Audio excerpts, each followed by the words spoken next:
2023년 4월 드디어 해리포터의 리부트 제작이 확정되었습니다. 오늘은 무려 7시즌으로 구성된 해리포터 드라마 리부트에 대한 각종 소식과 논란을 총정리해보려고 합니다. 우선 해리포터는 이미 영화도 다 나왔고 소설도 다 나왔고 흥행참패하긴 했지만 프리퀄 시리즈도 나온 상황인데 왜 굳이 리부트를 하느냐? 이걸 이해하기 위해선 해리포터의 원작 시리즈를 파악할 필요가 있습니다.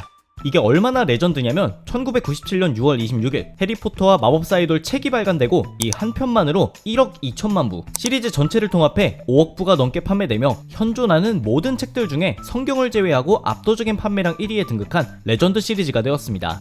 그리고 이 대박 스멜을 맡은 워너브라더스는 해리포터의 3편인 아즈카반의 죄수가 출판되었을 때쯤 빨리 원작자 J.K. 롤링에게 연락해 영화화 판권을 판매할 것을 요청했는데 이게 워너의 입장에선 완전 꿀계약이었던 게 영화화 판권을 단돈 한화 20억 원 정도에 받아내는데 성공했고 해리포터와 마법사 이돌 당시 해리포터로 출연한 다니엘 레드클리프가 출연료로 10억 원 정도를 받은 것을 생각하면 엄청난 딜이었습니다. 어쨌든 그 이후 찰떡같은 레전드 캐스팅까지 완료한 영화사는 Of the Sorcerer's Stone. The what? Oh, honestly, don't you two read? 2001년 12월 드디어 해리포터와 마법사 이돌의 영화를 개봉했는데 이 정도면 그래도 잘했다 느낌의 영화였지만 원작을 알고 있던 팬들에겐 원작의 소소한 이야기와 디테일까지는 완벽히 그려내지 못했다는 평이 지배적이었습니다. 너무 당연한 이야기겠지만 영화는 2시간 정도의 분량 안에 수백 페이지의 이야기를 압축할 수밖에 없었는데 이런 아쉬움을 이번 해리포터 리부트로 해소하기 위해 영화보다 훨씬 더 많은 원작의 디테일이 담길 수 있게 드라마 시리즈로 그것도 무려 7개의 시즌으로 제작하겠다는 것입니다. 한 가지 논란은 원작자 J.K. 롤링이 이번 해리포터 리부트 시리즈의 제작자로 참여하겠다는 것인데 많은 사람들이 이 소식에 질색하는 이유는 크게 2가지로 보일 수 있습니다. 첫 번째는 J.K. 롤링이 뛰어난 소설가일지언정 영화 각본가로서의 능력은 부족하다는 것인데 사실 이것이 증명된 게 지난 몇 년 동안 개봉된 신비한 동물 시리즈입니다. 혼자서 각본을 쓴 1, 2편 3편의 경우엔 다른 각본가를 고용해 함께 쓰기는 했지만 어쨌든 시리즈 전체의 방향성과 이야기를 직접 만든 게 J.K. 롤링이다 보니 영화 각본가로서의 감각과 실력은 많이 부족하다는 혹평을 받았는데 애초에 기획은 뉴트 스캐맨더의 신비한 동물 사전 속 신비한 동물들을 탐구하는 이야기였지만 오리지널 해리포터 시리즈 때부터 떡밥이 있었던 그린델왈드와 덤블도어의 관계와 이야기까지 투입되니 시리즈 안에 그려내야 하는 이야기가 너무 많다는 게 패착 중 하나였습니다. 결국 총 5편으로 구성되었던 신비한 동물들 시리즈는 지난 3편을 마지막으로 더 이상의 제작은 취소된 상황에 해리포터 리부트라는 방향으로 선회한 것인데 여기서도 J.K. 롤링이 관여한다고 하니 제발 각본가는 아니었으면 한다는 게 팬들의 바람입니다.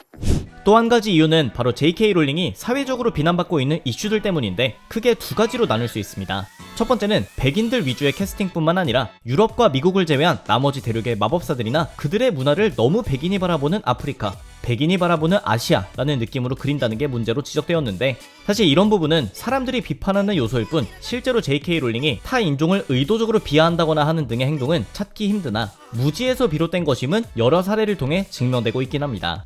하지만 이보다 더 뜨거운 감자는 TERF 이슈입니다. 이 단어를 풀어서 설명하자면 트랜스젠더를 배제하는 과격한 페미니스트라는 뜻으로 쉽게 말해 트랜스젠더를 완전한 여성으로 인정하지 않거나 남성으로도 여성으로도 분류되는 것을 거부하는 트랜스젠더들에게 남성과 여성이라는 성의 개념은 명확하게 분류되어야 하는 것이고 그것이 명확하게 분류되어야 여성으로서의 삶을 주장할 수 있는 것이라는 의견을 공개적으로 표출하며 새로운 성별을 주장하는 소수자들에 대한 반대 의견을 내놓았습니다.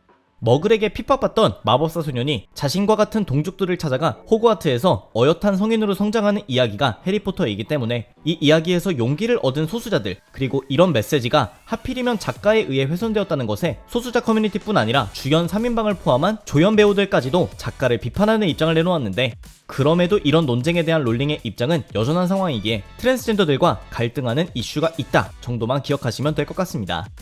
하지만 이보다 더 뜨거운 감자가 될 요인은 바로 캐스팅인데 엔터테인먼트 업계 내부의 제작 상황을 폭로하기로 유명한 기자평론가 제프 스네이더는 제작자들이 이번 해리포터 리부트는 다양한 인종을 캐스팅하는데 노력을 기울이고 있다는 점 그리고 그중 헤르미온느가 백인이 아닌 다른 인종으로 캐스팅될 가능성이 매우 높다는 점을 강조했습니다. 실제로 지난 2016년부터 연극으로 만나볼 수 있는 해리포터와 저주받은 아이의 연극 오리지널 버전에선 헤르미온느 배역의 흑인 배우인 노마 드메조애니를 캐스팅하며 화제가 되었는데 일단 이 사진 속 주연 3인방의 나이가 꽤나 들어 보이는 이유는 해리포터와 저주받은 아이가 해리포터와 죽음의 성물로부터 21년이 지난 후의 이야기이기 때문이라는 점 참고 부탁드리고, 어쨌든 당시 헤르미온느가 왜 흑인이냐는 논란에 JK 롤링이 직접 나는 단 한 번도 헤르미온느가 백인이라고 한 적이 없다, 노마가 헤르미온느가 된 이유는 연기를 잘하는 배우이기 때문이다 고 반문했습니다. 해리포터 영화 시리즈가 PC시대 이후에 받던 대표적인 비판 중에 하나가 등장인물들의 인종 다양성의 부족이었기에 이 부분은 리부트에선 필수적인 캐스팅 고려 요소 중 하나가 될 것으로 보이고, 그럼 이쯤 되면 기대할 법한 원년 멤버들의 재출연이나 카메오 등장 등은 기대해볼 수 없느냐. 일단 원년 멤버들은 JK 롤링의 트랜스젠더 이슈 이후로 다소 비판적인 입장을 취했을 뿐 아니라 이러한 갈등 때문에 해리포터와 저주받은 아이의 영화화에 참여 요청에도 직접적으로 거절 의사를 표하기도 했는데,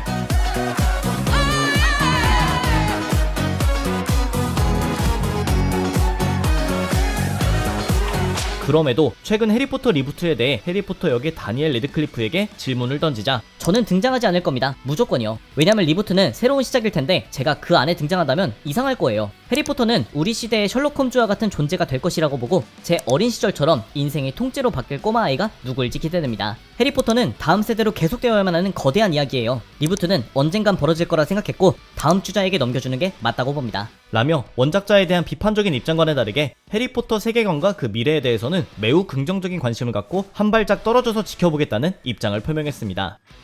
마지막으로 리부트가 공식 발표된 지 2달이 지난 현재 워너 쪽에선 아직 제작 초반 단계를 다지고 있는 중이라고 하는데, 예상되는 공개 일정은 최소 2025년 이후라고 소식이 들려오고 있는 중이고, 보통 미드가 7개의 시즌이 지속되려면 최소 7에서 15년 정도의 기간을 두고 공개될 것이기에 사실상 여기에 캐스팅되는 어린이 배우들 대다수는 10대 초반에 시작해도 최대 20대 중후반까지 한 캐릭터를 연기해야 하는 것이니 제작사나 배우들 모두 심사숙고의 과정이 있을 것으로 예상됩니다. 과연 해리포터 리부트 TV 드라마 시리즈는 어떤 결과를 가져오게 될지, 그리고 오리지널 3인 캐스팅에 버금가는 배우들을 찾아낼 수 있을지, 그리고 JK 롤링 작가님은 제작자 정도의 선으로만 남아있는 게 좋지 않을까 말씀드리며 오늘의 영상은 여기까지였습니다. 재밌거나 정보가 도움이 되셨다면 추천과 댓글 그리고 구독도 부탁드립니다. 감사합니다. 지금까지 뷰맨이었습니다.